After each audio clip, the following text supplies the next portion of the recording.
Bonjour, je suis Nadège de Vegan Bio et de Market Veg.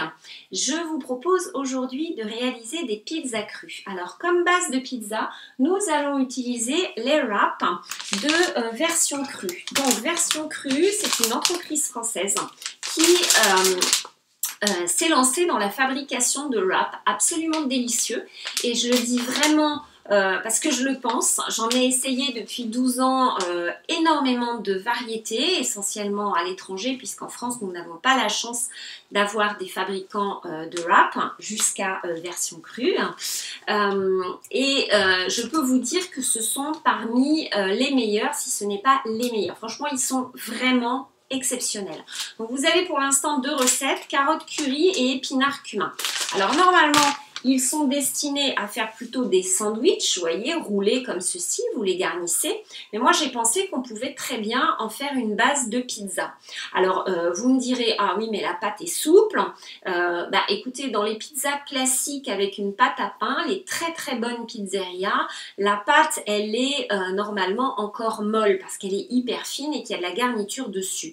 Donc, pour moi, ça me conviendrait très bien. Maintenant, si vous voulez une base de pizza qui soit plus croustillante, vous pouvez très bien faire sécher ces wraps dans un déshydrateur. Vous aurez une texture beaucoup plus croustillante. Si vous n'avez pas de déshydrateur, vous pouvez le faire au four. Alors bien sûr, de préférence à basse température, sinon vous faites comme vous pouvez. Voilà.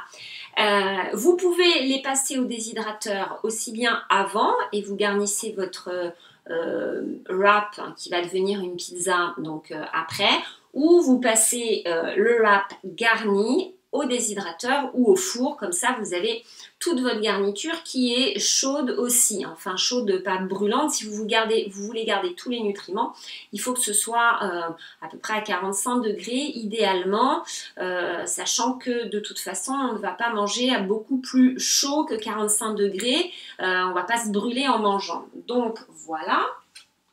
Alors pour commencer, donc il va y avoir deux garnitures dans cette pizza.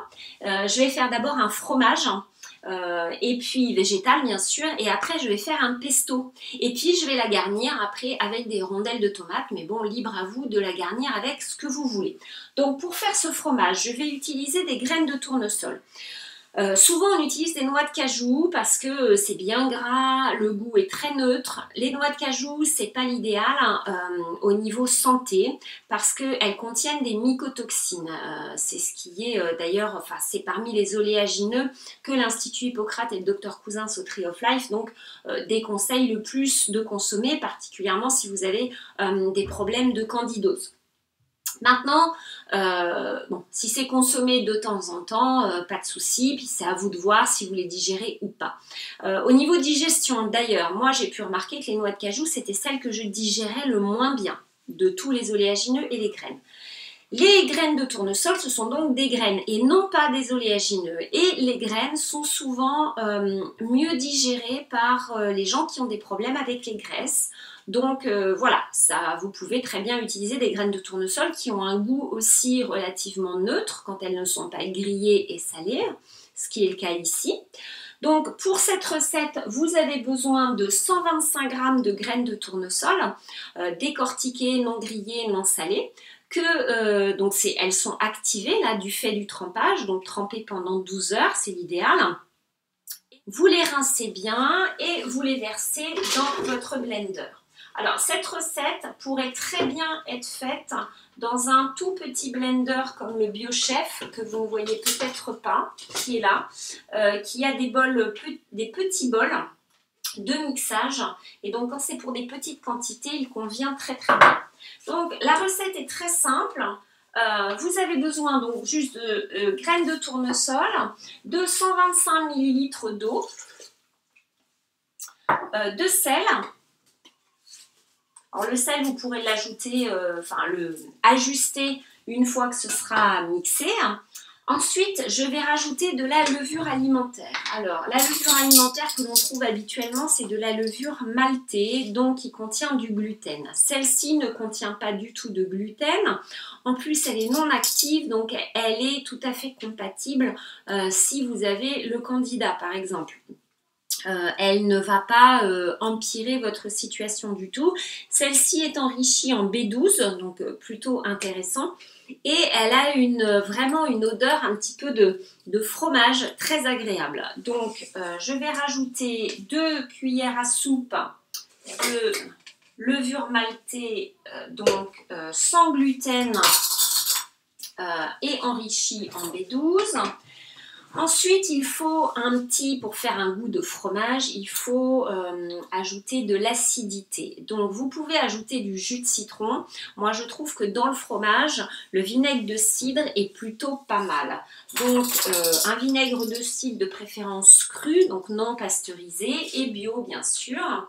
Donc, je vais rajouter 2 cuillères à soupe de vinaigre de cidre. Mais si vous n'avez pas de vinaigre de cidre, je le répète, vous pouvez utiliser la même quantité de jus de citron. Alors, on pourrait s'arrêter là pour un fromage tout à fait neutre. Mais si vous voulez lui donner un petit goût supplémentaire ou une couleur aussi, vous pouvez par exemple ajouter du curcuma. Ça va lui donner une couleur un petit peu jaune comme le cheddar. Moi, je vais rajouter plutôt du paprika fumé. Voilà, donc vous connaissez probablement le paprika fumé. C'est absolument divin, j'en utilise dans plein de recettes parce que ça transforme complètement le goût de la recette en question.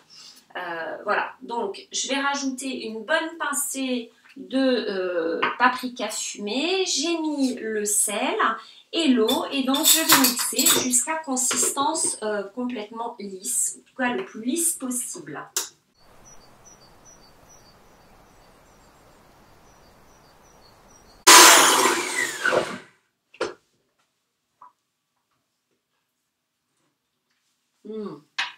C'est délicieux.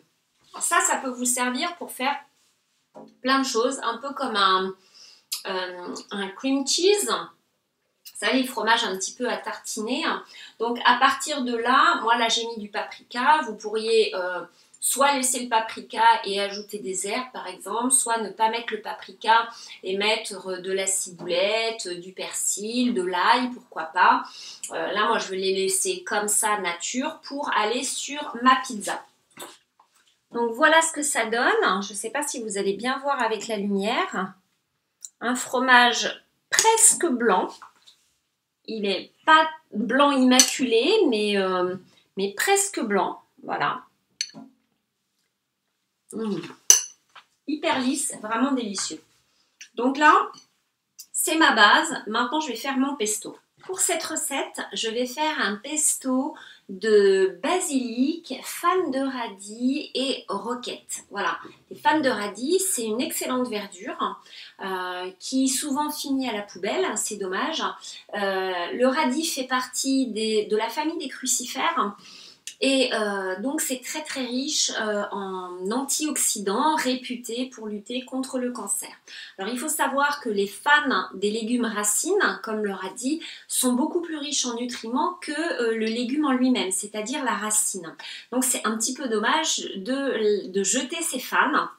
Vous pouvez les utiliser de plein de manières différentes, notamment en smoothie vert, mais en pesto c'est vraiment idéal. Si vous les cuisez, vous allez perdre évidemment une grande partie des nutriments, donc c'est un petit peu dommage. Et voilà, ce pesto est une manière d'utiliser les fans de radis. Donc pour ce pesto, je vais utiliser des noix. Alors c'est pas très classique, bien sûr, les noix, on utilise plutôt des pignons de pain, mais les pignons de pain c'est quand même très très cher. Les noix sont beaucoup plus abordables et plus faciles à trouver généralement. Et puis ça permet de changer, ça donne un petit goût différent. Donc pour cette recette, j'ai besoin de 55 g de noix que vous allez faire tremper après pendant une nuit pour éliminer les inhibiteurs d'enzymes et donc rendre ces cerneaux de noix beaucoup plus digestes et aussi beaucoup plus riches en nutriments. Donc vous y gagnez vraiment à vous organiser un petit peu à l'avance. Donc vous mettez vos noix. J'ai besoin ensuite de 50 g de fans de radis. Vous pourriez faire ce pesto dans un robot ménager. C'est pas nécessaire d'avoir un blender. Tout dépend de la texture que vous voulez donner à votre pesto. Un pesto, ça peut normalement il y a un petit peu de texture dedans. Mais si vous l'aimez plus lisse, le blender ira très bien. Sinon, si vous n'avez qu'un blender et pas de robot ménager, vous donnez des petits à-coups et ça ira très bien.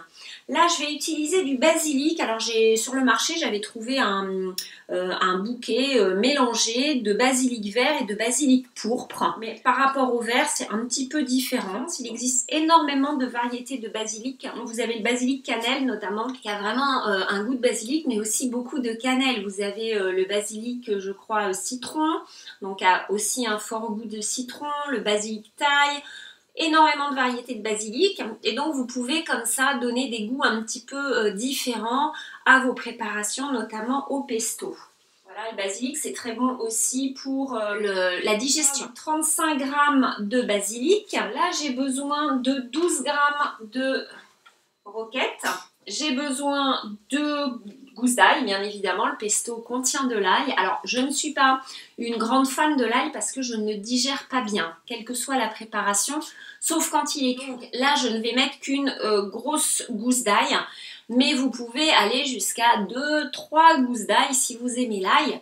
Ma maman adorait l'ail, elle en mettait énormément dans tous ses plats et donc elle aurait probablement mis au moins 3 gousses d'ail. Donc libre à vous de faire le pesto aussi aillé que vous le voulez. Je rajoute une cuillère à soupe de jus de citron et d'habitude je n'ajoute pas d'huile ou j'évite l'utilisation de l'huile parce que ce sont des graisses transformées en fait. Dans la nature on n'a pas d'huile à disposition, il n'y a pas d'arbre à huile. Et le problème de l'huile c'est qu'il n'y a plus de fibres dedans, il n'y a plus de nutriments autre que cette graisse, donc je préfère utiliser des oléagineux entiers ou des purées d'oléagineux où vous avez toujours toutes les fibres. Cela dit, dans cette préparation, je vais rajouter quand même un petit peu d'huile de lin. L'huile de lin a le gros avantage d'apporter beaucoup d'oméga 3. Et notre alimentation est généralement beaucoup trop riche en oméga 6, même quand on a une alimentation végétalienne et crue. Parce que, par exemple, on parle souvent des produits transformés ou de la viande ou du poisson qui est riche en oméga 6, mais en fait, les noix, les oléagineux, les graines sont généralement très riches en oméga 6 aussi. Pratiquement tous les aliments sont plus riches en oméga 6 qu'en oméga 3, à part les verdures. Et c'est aussi une des raisons pour lesquelles j'essaie de verdir mes repas le plus possible. Ça permet d'équilibrer et c'est très très important parce que les oméga 6 créent de l'inflammation en fait. Enfin, c'est pas les oméga 6 en eux-mêmes parce qu'on en a besoin, mais c'est le déséquilibre entre les oméga 3 et les oméga 6. Les deux devraient s'équilibrer pour qu'il n'y ait pas d'inflammation. Donc dès que vous mangez trop d'oméga 6 par rapport aux oméga 3, ça peut créer de l'inflammation. Donc il faut essayer de consommer moins d'oméga 6. Donc c'est pour ça que tout ce qui est graines oléagineux, je ne suis pas une grande consommatrice en fait. Je vais consommer beaucoup de verdure, mais très peu de graines et d'oléagineux. Beaucoup de personnes qui se sont lancées dans l'alimentation crue végétalienne justement se retrouvent avec des difficultés au bout d'un certain temps, hein. C'est pas du jour au lendemain, enfin c'est du jour au lendemain mais c'est parce que ça fait quelques années.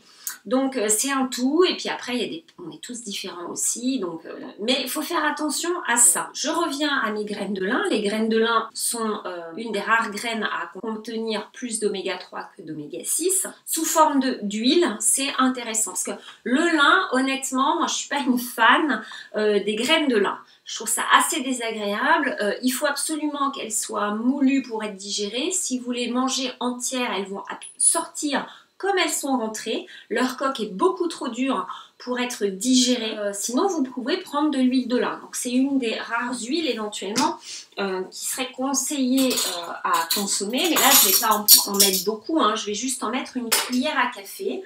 Alors, bien sûr, de la bonne huile de lin, pressée à froid, biologique. Je vais essayer de mixer comme ça. Et si besoin, je vais rajouter de l'eau plutôt que de l'huile. Dans le pesto, généralement, on met beaucoup d'huile. Je vais essayer de le faire plutôt light et comme il y a déjà des noix dedans, je vais essayer de ne pas l'alourdir. Si besoin, vous mélangez un petit peu de temps en temps.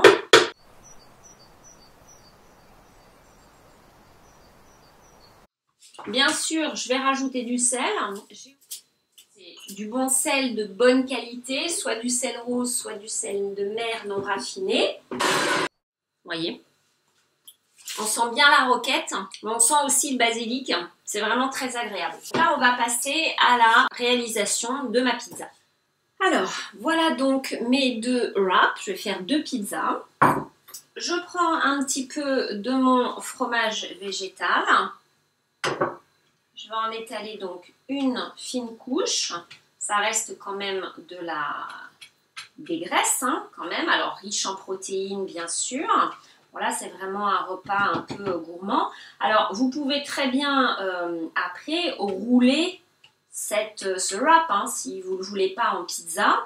Mais si vous voulez faire des pizzas un peu express, voilà, si vous avez des amis, par exemple, vous invitez du monde, eh bien, ça peut faire un repas, vous avez vu, très rapide. Il me faut à peu près, si je ne compte pas le trempage des noix, donc c'est la veille, on va dire pour le lendemain, eh bien en 15 minutes, grosso modo, allez, peut-être 20 minutes, avec un mixeur, vous avez votre repas, il est fait. Hein.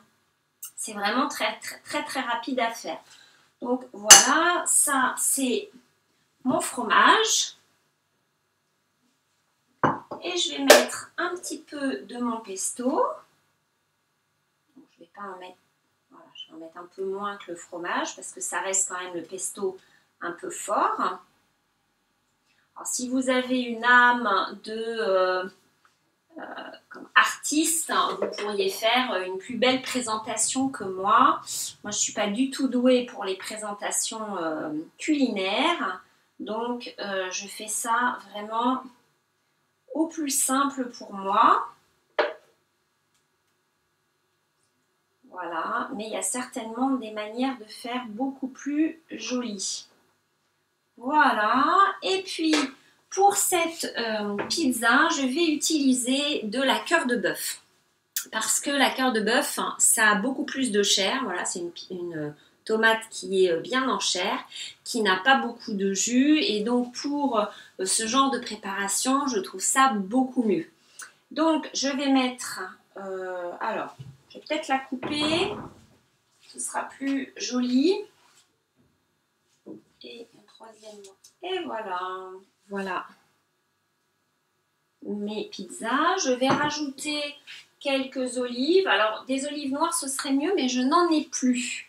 Alors, c'est pas grave. Je vais mettre ce que j'ai. Voilà, mettre une petite olive sur chaque. Vous pourriez garnir de graines germées, par exemple. Vous pourriez garnir rajouter un petit peu de levure alimentaire ou un parmesan végétal. Qu'est-ce qu'il y a? Il y a vraiment plein de possibilités.